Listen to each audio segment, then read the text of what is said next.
evening, everyone, and a warm welcome to the Global Women's Business Summit 2020, organized by the Global Council for the Promotion of International Trade, GCPIT, in association with Confederation of Indian Micro, Small and Medium Enterprises, CIMSME.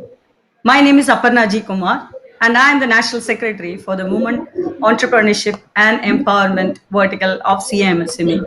On behalf of GCPIT and CMSME, I extend a very warm welcome to all our speakers, members, and invited guests. Thank you so much for joining us today. In India, we begin every auspicious occasion with the lighting of the lamp and by invoking the blessings of Lord Ganesha. Let us begin the summit as well by following this tradition.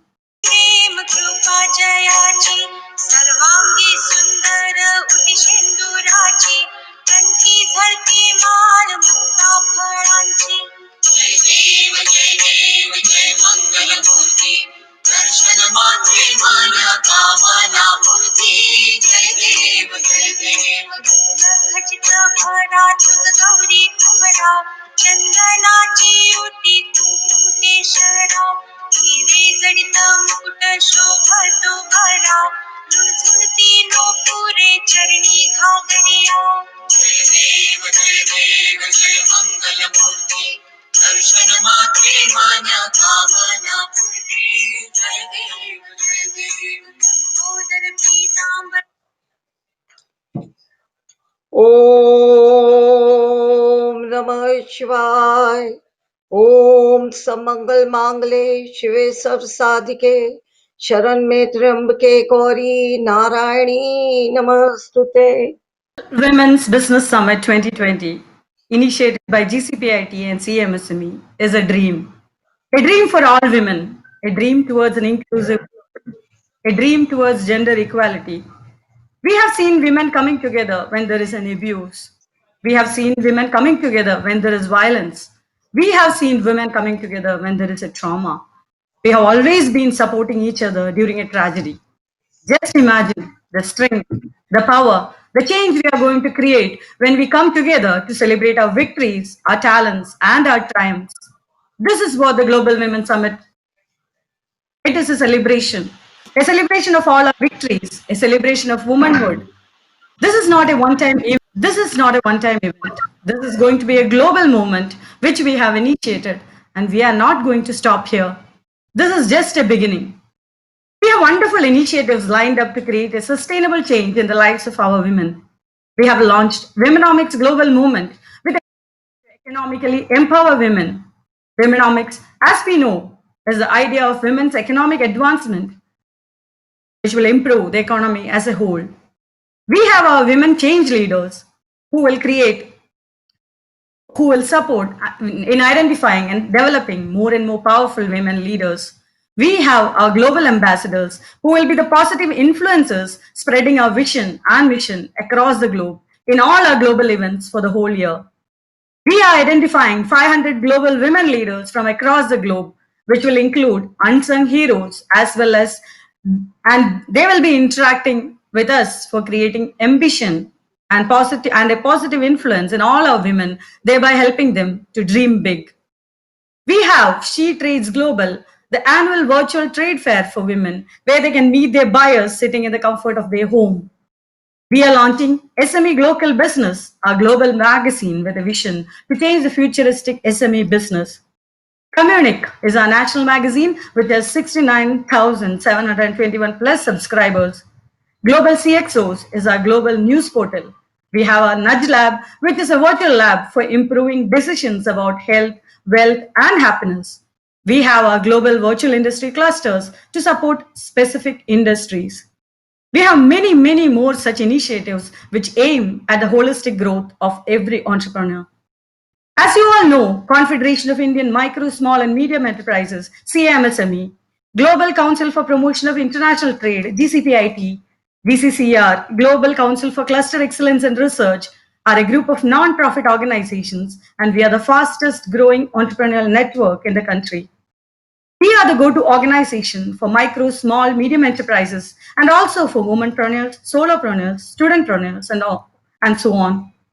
We help them nurture the businesses and help them take it forward to a national and international level. The day is here. the much awaited Global Women's Business Summit 2020. Let the celebrations begin. But before that, I would like to introduce one person who took the initiative for this global movement, the man who dared to think different, just because he's a proud father, a loving husband, and a brother to all of us at CMSME. Just because he saw the pain of his mother, who was left in a financially tough situation when his father left him when he was small. Just because he wanted to create a safer and better place for his sweet little daughter, Nishta. He is a techie who talks about the value of human touch in this virtual. I want you all to know the man who initiated the Womenomics Global Movement, Mr. Santosh Ganesh, the founder and chief visionary of CMSME, GCPIT, and all its initiatives. On behalf of the Women Entrepreneurship and Empower Vertical of CMSME, I wish to thank him for all the support he has been giving to all of us for the success of this summit. Thank you so much, Santoshji. Now, let the celebrations begin. Let the next 3 days be iconic. Let the next 3 days be legendary. Let the next 3 days be written in history. Now, for the opening remarks, let me invite a very special guest of our CMSME family. Born and brought up in a business family, she imbibed the value of hard work and discipline from her father, who was a strict disciplinarian. She is a founder director of PNA Industries, the seed of which was sown by her in the year 1990, and now PNA has marched forward with its supplies to Indian Railways, defense, PSUs, and also is into direct marketing. She has strengthened her skills in the work environment with over 30 years of experience involving in multiple tasks. Let me proudly invite the very energetic and ambitious leader, the National President of CMSME, Ms. Anju Bajaj. Thank you, Aparna.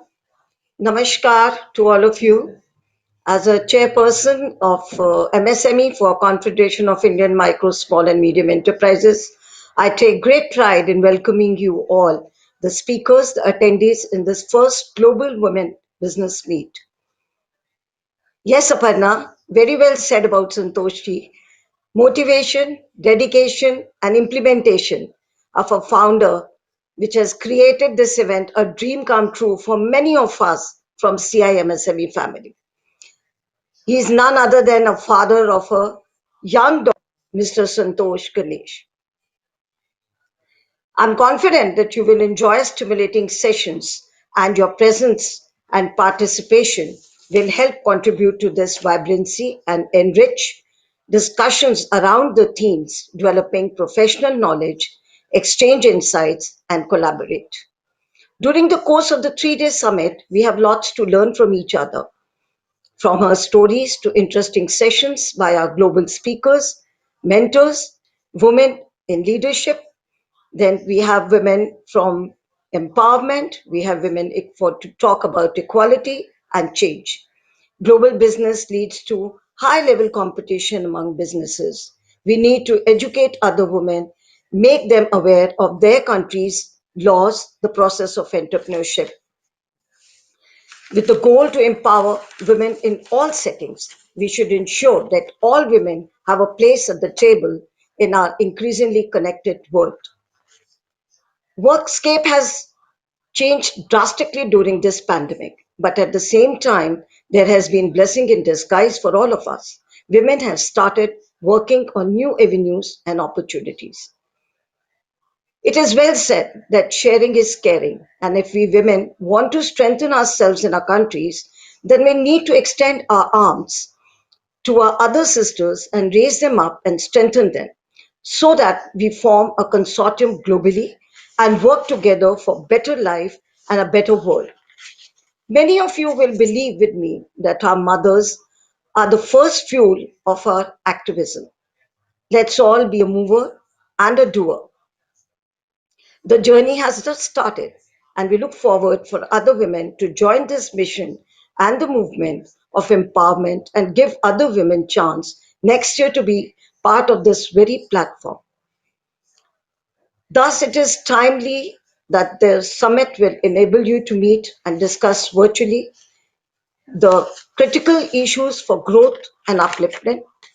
I sincerely hope that the summit will deliberate and discuss all the different facets of exciting topics and come up with recommendations that will lead to a better, healthier, and merrier world. In the end, I congratulate all for your commitment, active participation, and wish you all the very success for this summit. Thank you. Thank you, ma'am, for this inspiring words. A woman with unlimited potential and compassion, she has been playing various roles from human resources to humanity during the 28 years of her enriching journey.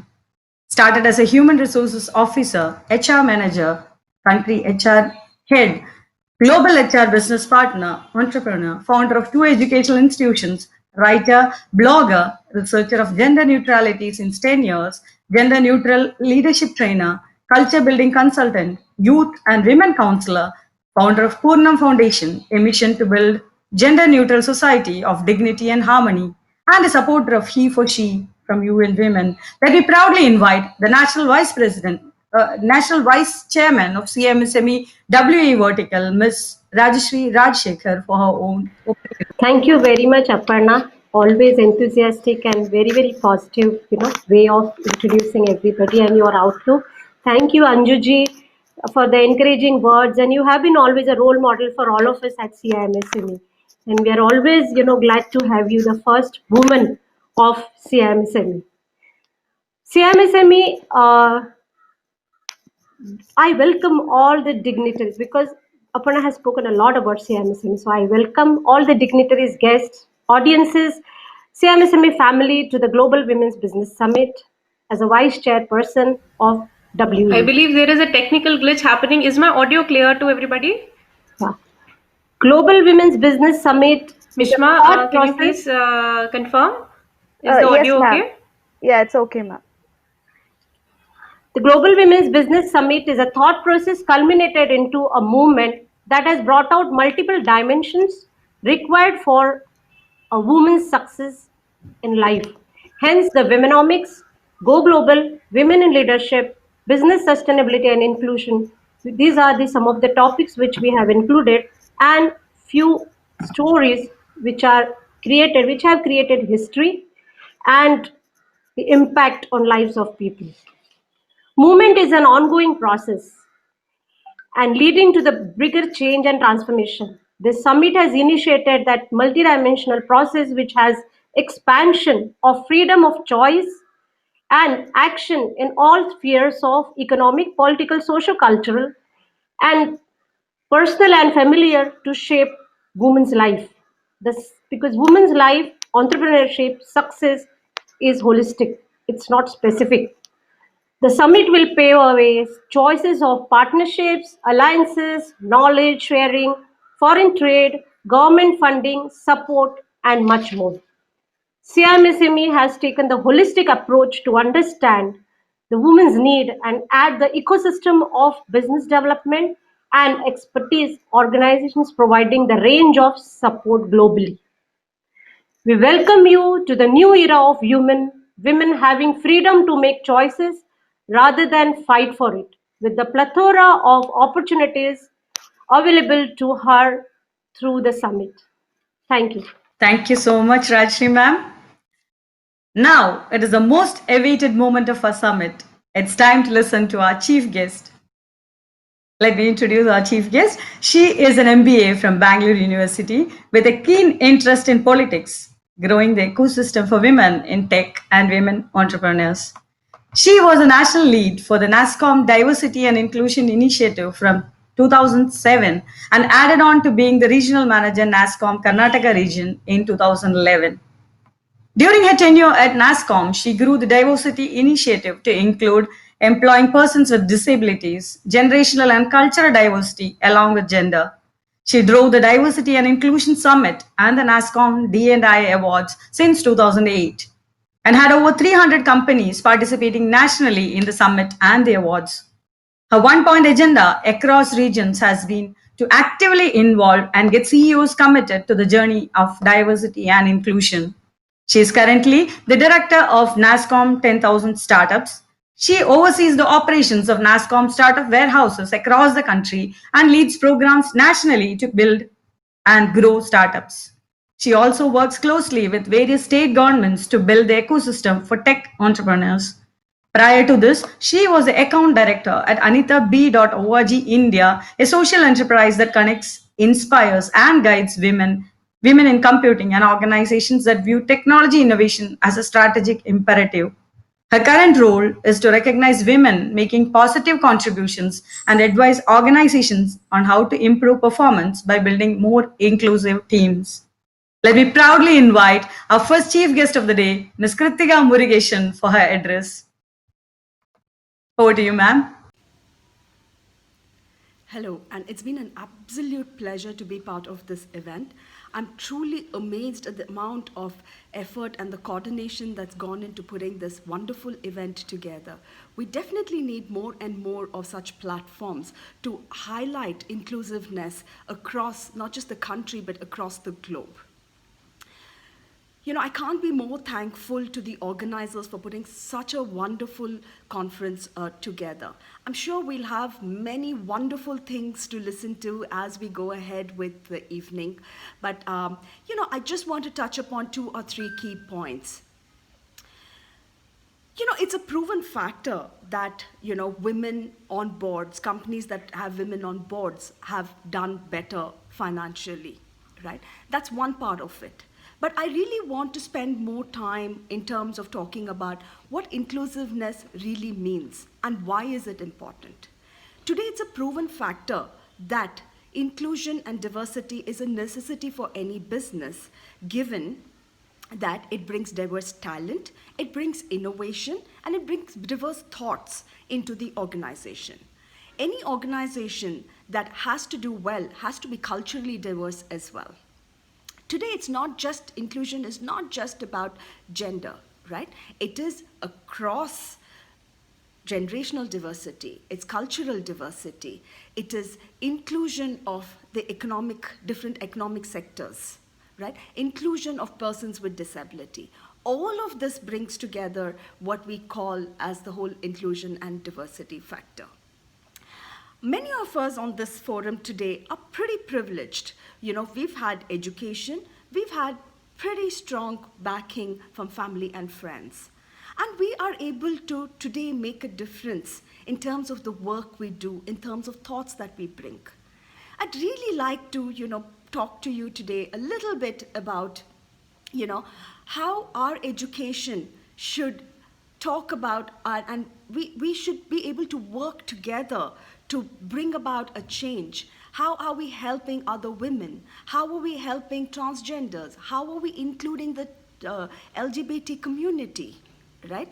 All of this, we have the education today. We are able to take along a few people with us in this journey of our life, right? Today we are equipped. How are we providing that education to girl children or to children? Right? What are we doing as individuals? Some of us have had very tough journeys. How have we learned lessons from that, and how are we moving forward?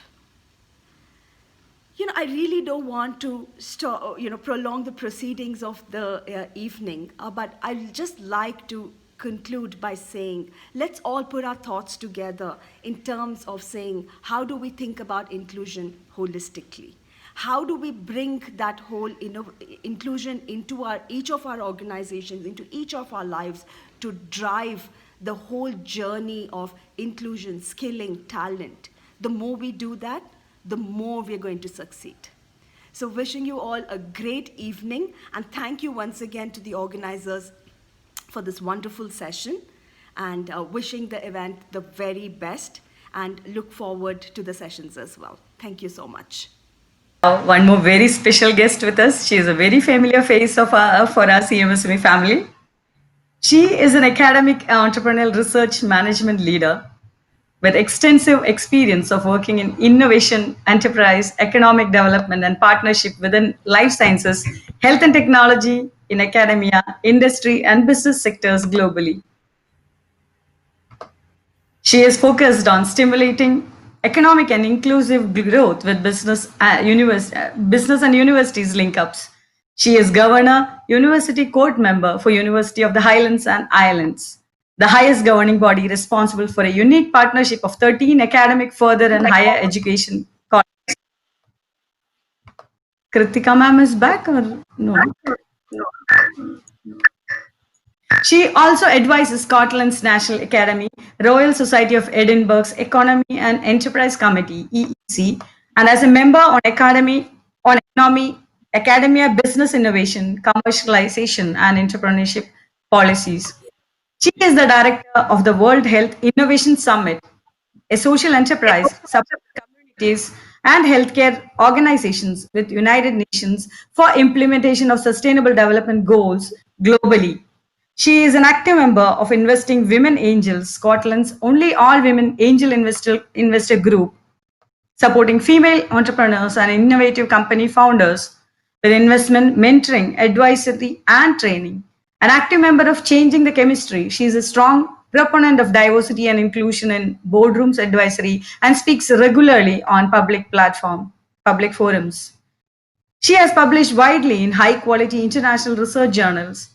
Her interests are strategy, leadership, technology, data-driven innovation, stakeholder engagement, higher education research and innovation, commercialization of knowledge, entrepreneurship, startups growth, gender diversity, and inclusion. Let me proudly invite our second chief guest of the day, Dr. Poonam Malik, for her address. Over to you, ma'am. Thank you, Aparna. Namaskar, Adab, hello. Good evening, good afternoon, and good morning from whichever part of India, the United Kingdom, USA, or the rest of the world you are joining us. A very warm welcome to you all. And I would like to say thank you to Santosh, to GCPIT, to CIMSME, to Mishma, Aparna, and all the guests and all the attendees that are present here. It's a wonderful occasion that we are gathered here to celebrate the achievements of the wonderful women also shine light. I would like to start by saying, because I'm a woman, I take unusual efforts to succeed. If I fail, no one will say she does. Women don't have what it takes. How apt are these lines from Claire Booth to see how women as a group are generalized. Today, we are at the launch of platform Global Women's Business Summit with one single objective: to promote and support women entrepreneurship across the globe. We have gathered with the sole purpose of shining light on women leaders and empowering females globally to make decisions for themselves confidently, without fear and without worrying, to take permission from someone else, to spend their hard-earned money.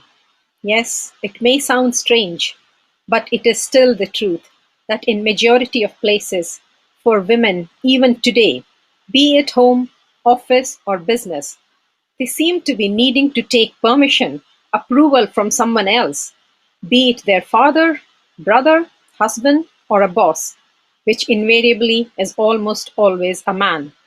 Why so? Think something to ponder over. Why did we end up in this situation when nature made us equal proportion and population mix of 50-50, with equal intelligence, with equal capacity to generate a new human being, and in fact, with an extraordinary, unique capacity to build, to carry a child and bring a new life in this world? Then how, why, and when did we end up becoming second-class citizens in our own world? That we are having to prove ourselves again and again to talk about our worth, our potential, and our value to the society in each sphere of life, be it home, office, to make decisions independently regarding how to live, how to raise our children, how to spend money in our house, how we can work, and if we can work, how far can we go? How far can we climb the career ladder? And if we can't climb the career ladder, then there are these glass walls, glass ceilings, which seem to cave in. These invisible walls and invisible ceilings seems to close in and swallow rising female stars and whole promising careers. Yes, this is the stark reality experiencing today, majority of the women. A normal day from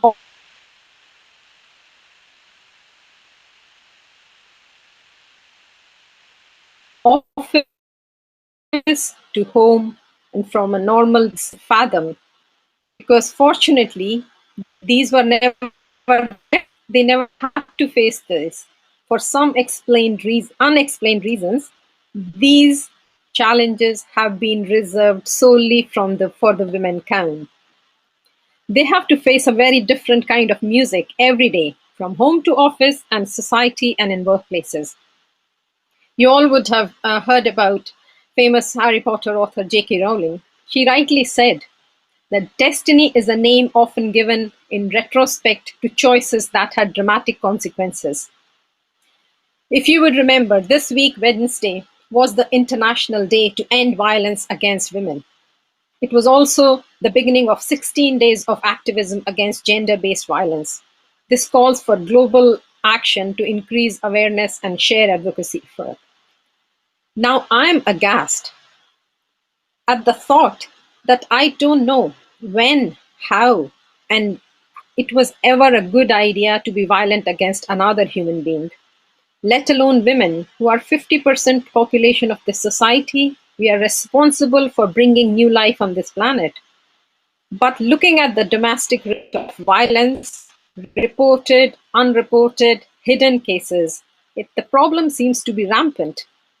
It's high time that we end violence against women. But when would we say enough is enough? Because the climb to the top for any position is for anybody can be tough.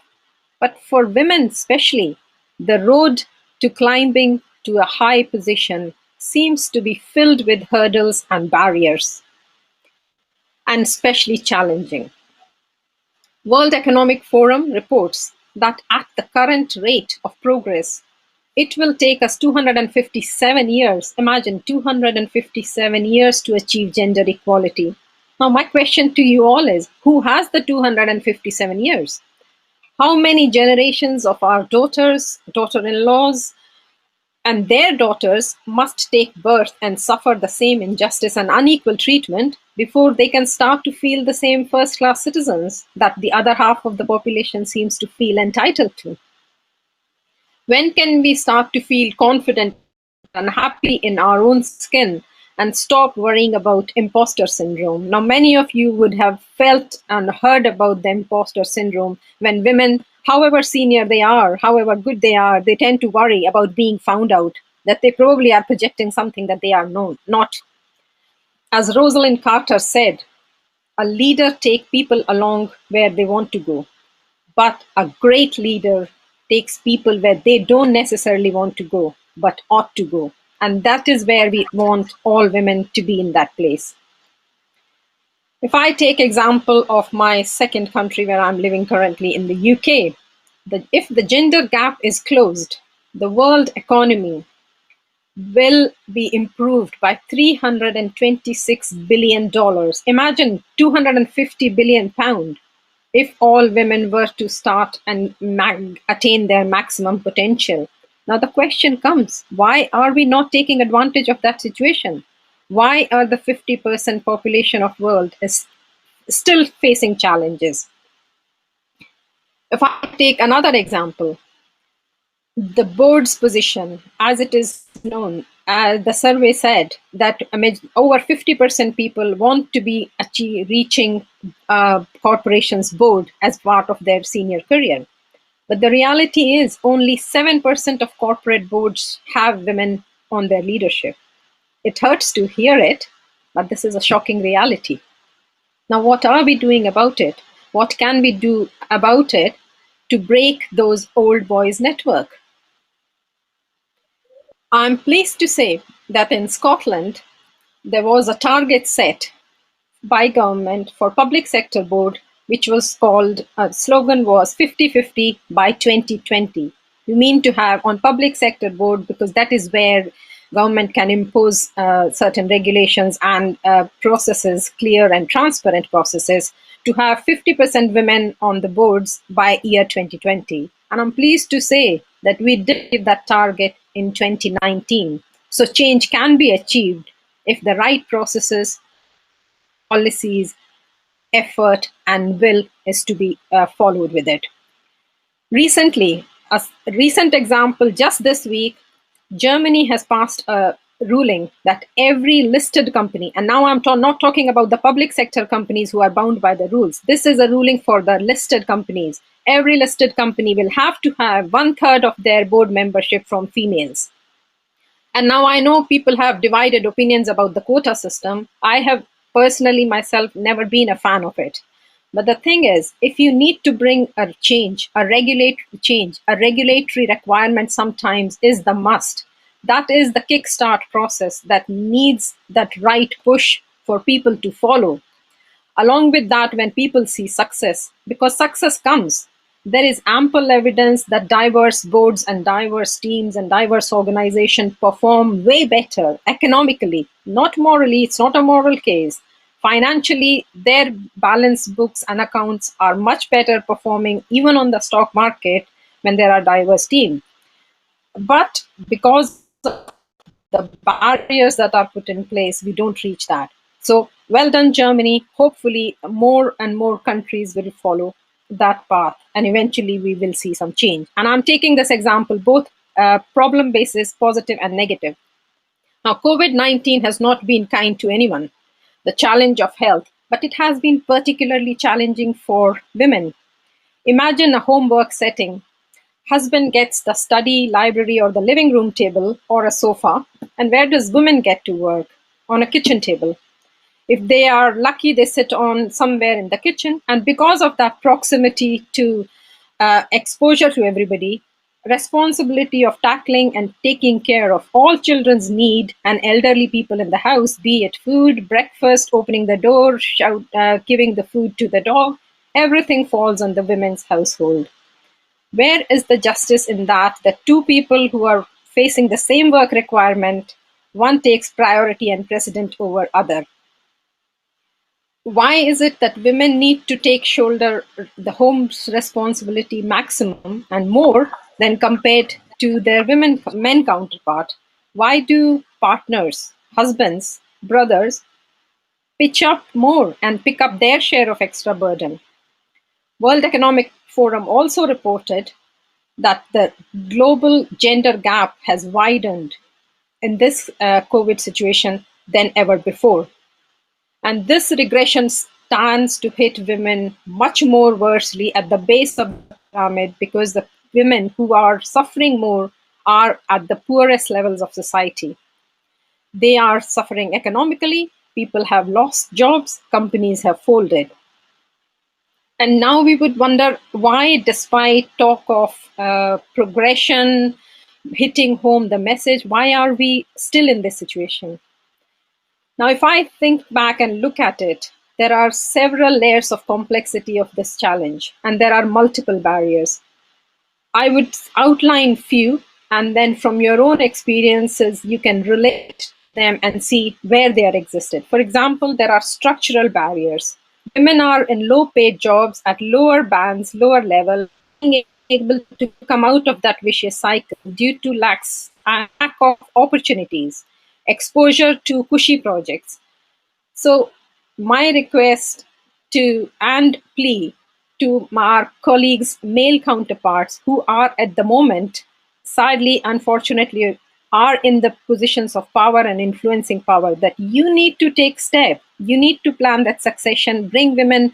If women among women are going to talk about, we can call we can ask people, but the change will only happen when those who are currently in the positions of power will start to take note. So we need to include men in this discussion too. And I applaud Santosh, whether you did it for the goodness of your heart or for your daughter's future in the coming future. But this is the reality, that more men need to come to the table and start talking about it and joining the discussions to see where women are finding challenges. Otherwise, if they shut down at the discussion, it looks like, oh, feminist movement, women are talking about themselves. We are never going to reach equality because we have already shut the door for the other side. So my request for both women members and men is that we need to sit down and we need to show the mirror to say where the challenges are, these are the solutions, and who can provide the solution at the moment. Let's arrive at that. So structural barriers. Second, educational.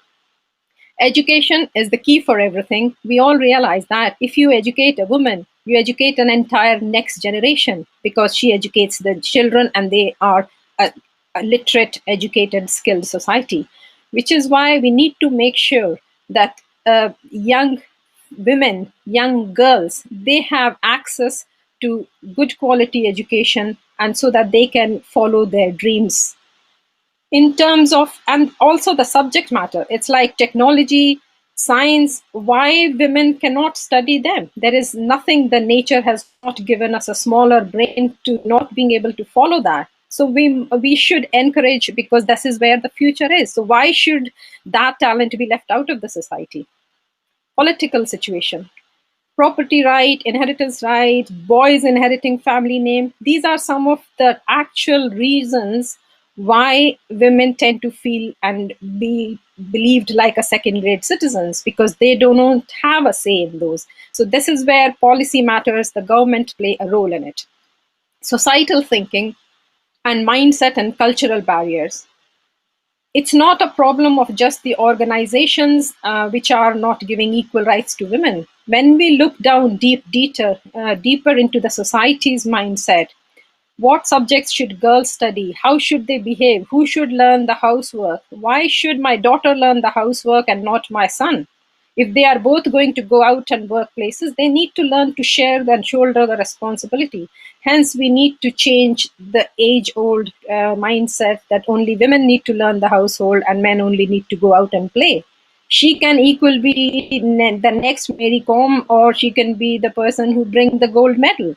So encourage according to the talent and the interest. And I'm glad to say that there are lot of men coming along who are equally having interest in raising their children, spending time. So this is where some of the regulatory processes and barriers like shared maternity leave, paternity leave, flexible working, remote working, and blended working, these offerings should be made available more flexibly, but that is a policy and a structural requirement that the organizations need to think in. Unless and until we are going to provide these opportunities for women, the level playing field is never going to be level playing, because they will be tucked away after the maternity, 9 months in the house and further years, looking after the children, where men had equal responsibility in producing that child, but after that they just left it on the female and move out it. So I love this quote from Eleanor Roosevelt, which said, "A woman is like a tea bag. You will never know how strong she is until she gets it in the hot water." And that's what we are. Women are very strong in dealing with problems as and when we are faced with it, and we come up with the solutions. So to come out of the COVID crisis, building a thriving economy, we ought to be creating more opportunities for women, giving them equal income generation opportunities or contribution. In accessing good health, a basic right for all human beings. Why is it so that in a household, a woman's health is the last thing to be taken care of? She will take care of everybody. Who takes care of her? And that's the question that every loving husband, partner, son, or husband should ask themselves. My question is, it is a shocking statistics that even today, women in poorer and rural community die in childbirth. This is a requirement which should never happen in today's 21st century.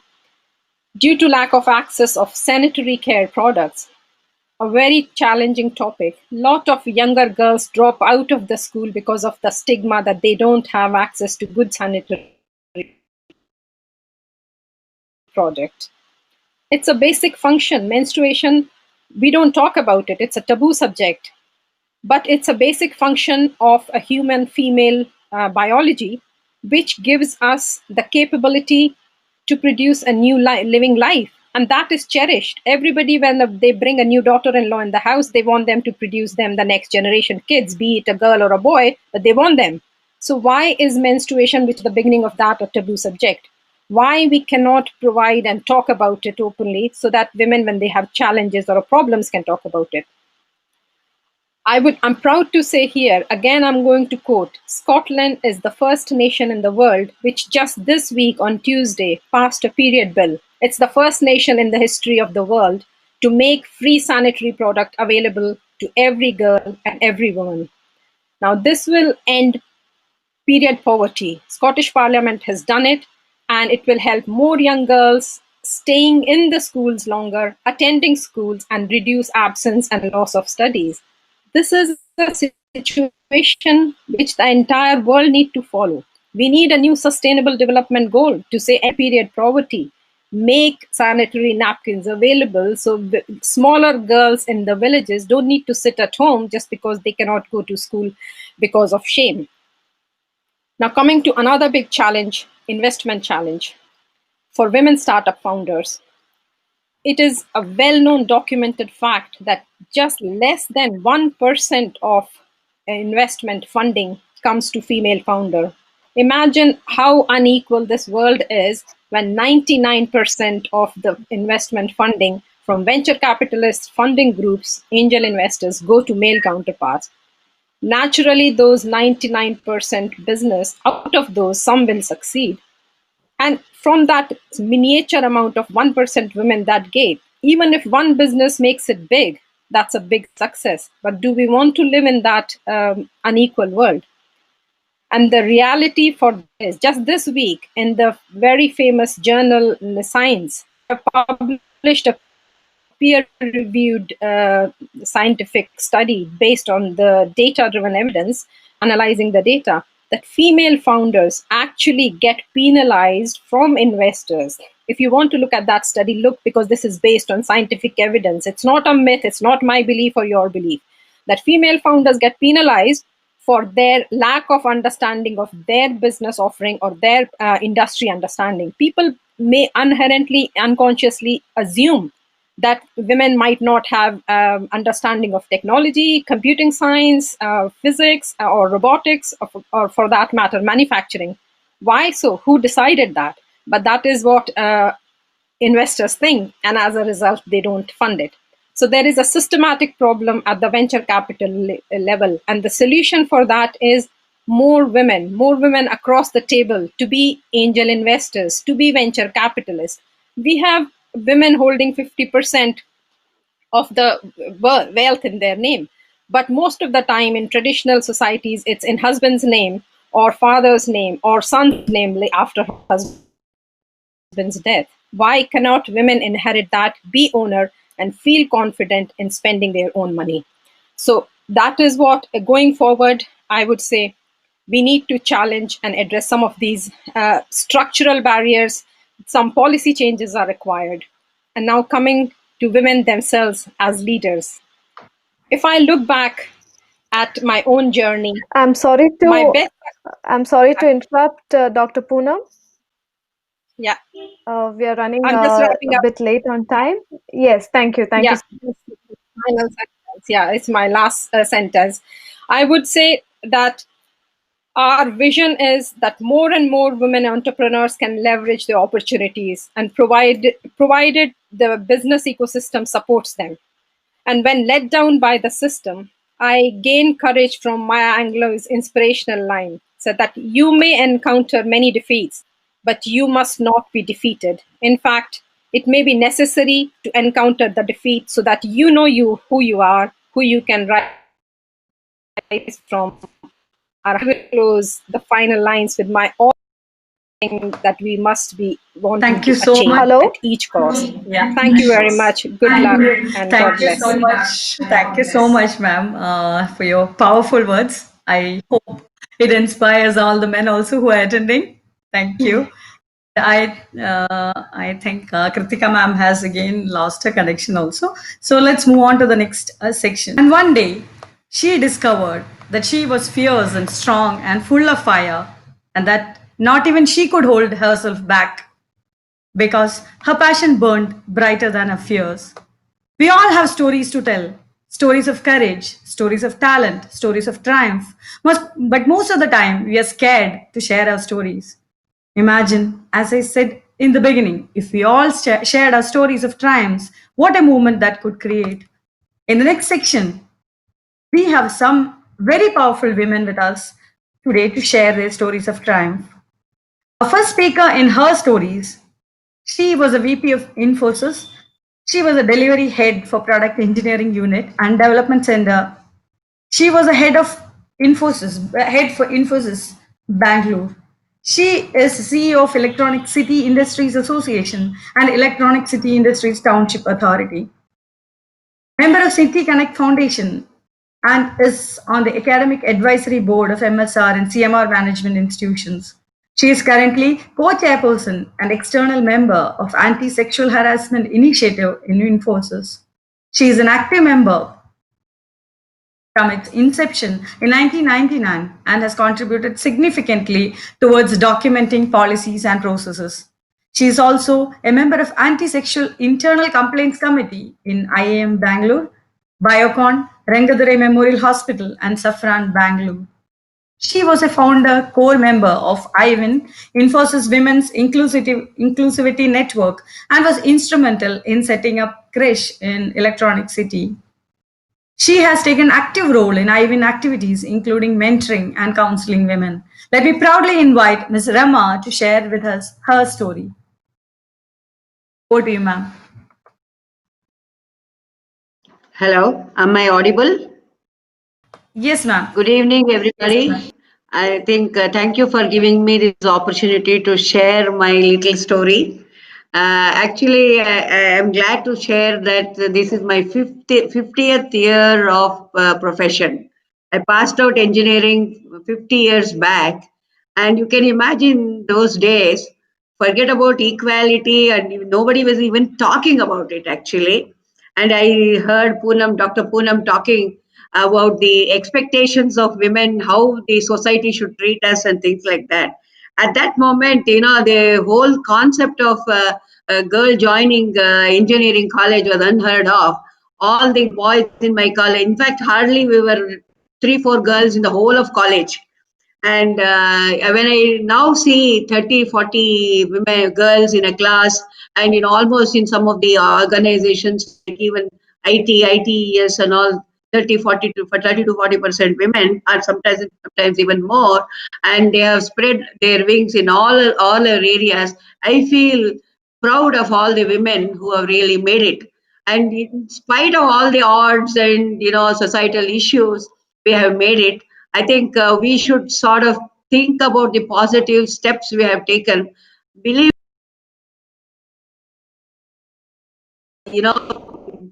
women are now really leapfrogging into doing many things. But society takes time. Society is not moving as fast as we want. But patience, perseverance, and real hard work will take us wherever we want to go. That is my reading of the situation. And I joined a public sector organization. In fact, I was the first woman officer who joined there. And when I went, there used to be separate canteen for men and officers and the others. And there were 600 officers. When I entered the canteen, all the 600 heads were turning and seeing what is this new animal who has come here. Over a period of time, it is only because of my professionalism, and really I am here to do things. I'm not here just a showpiece or something like that. I mean business. In fact, from a public sector organization like Indian Telephone Industries, I was sent abroad so many times to Japan, Australia, USA, and things like that.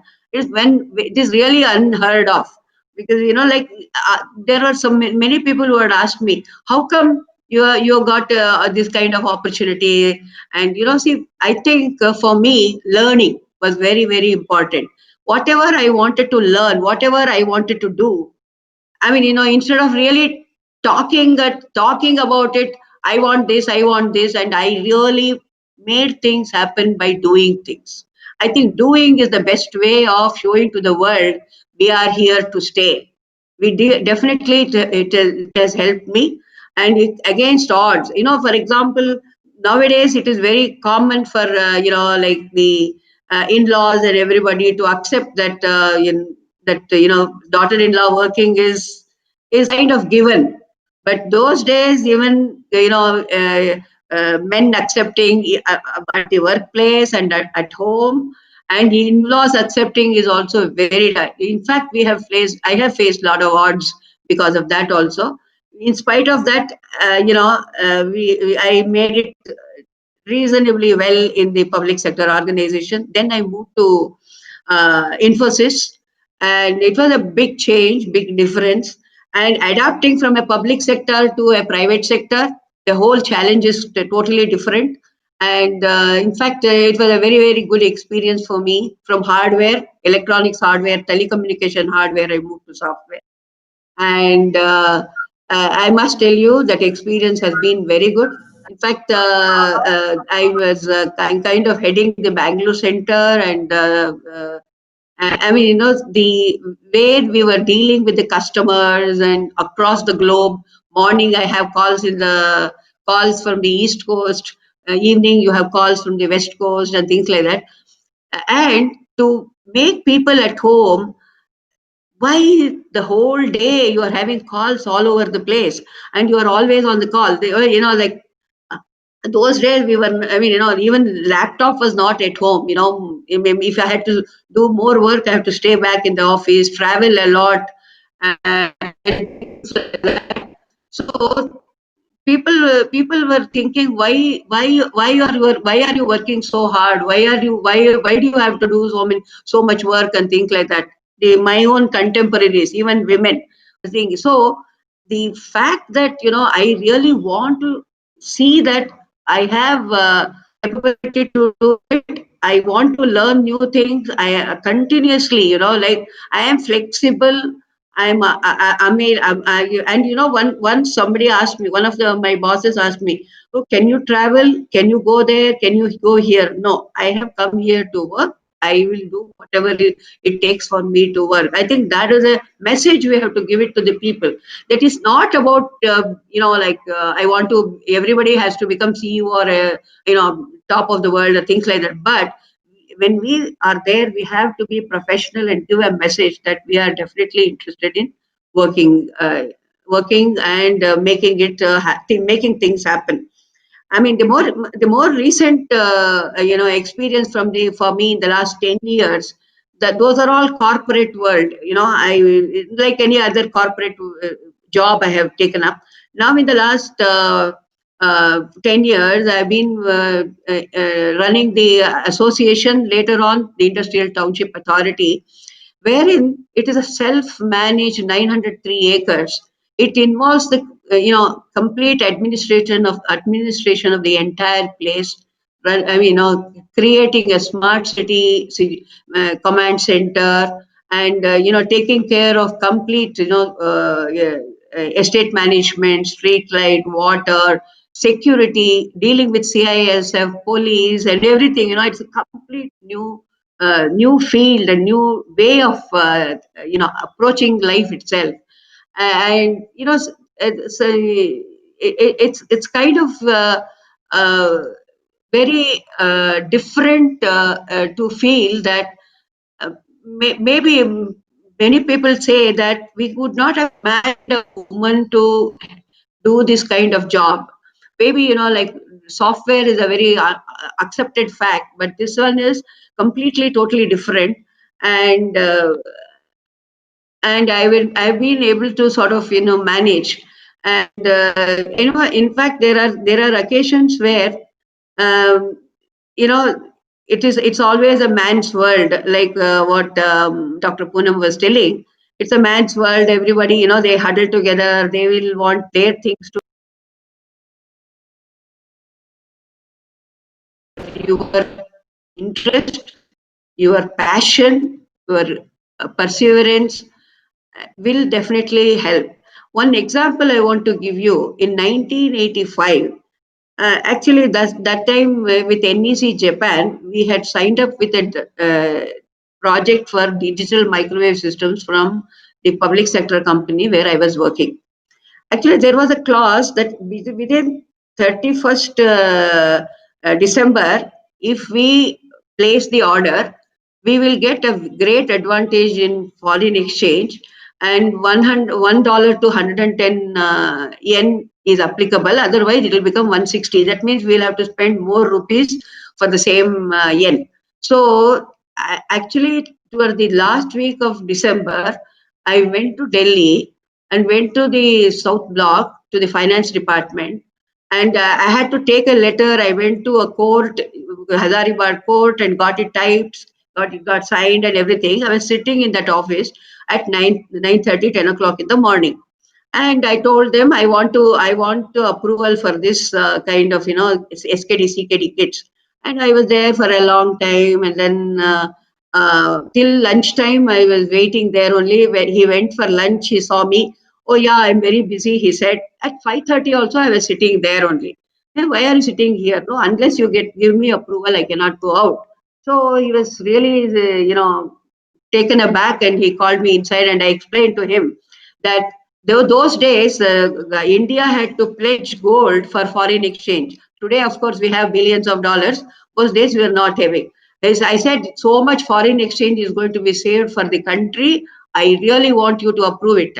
Believe me, no. In fact, in my office, nobody believed that you can get an approval from the government, finance department in one day. I got it, and we placed the order. Before that, I felt really very proud as an Indian that I did something like this. There are several moments. I led a team of 45 trainees to Japan, and they used to say, first day they said, oh, one woman has come here.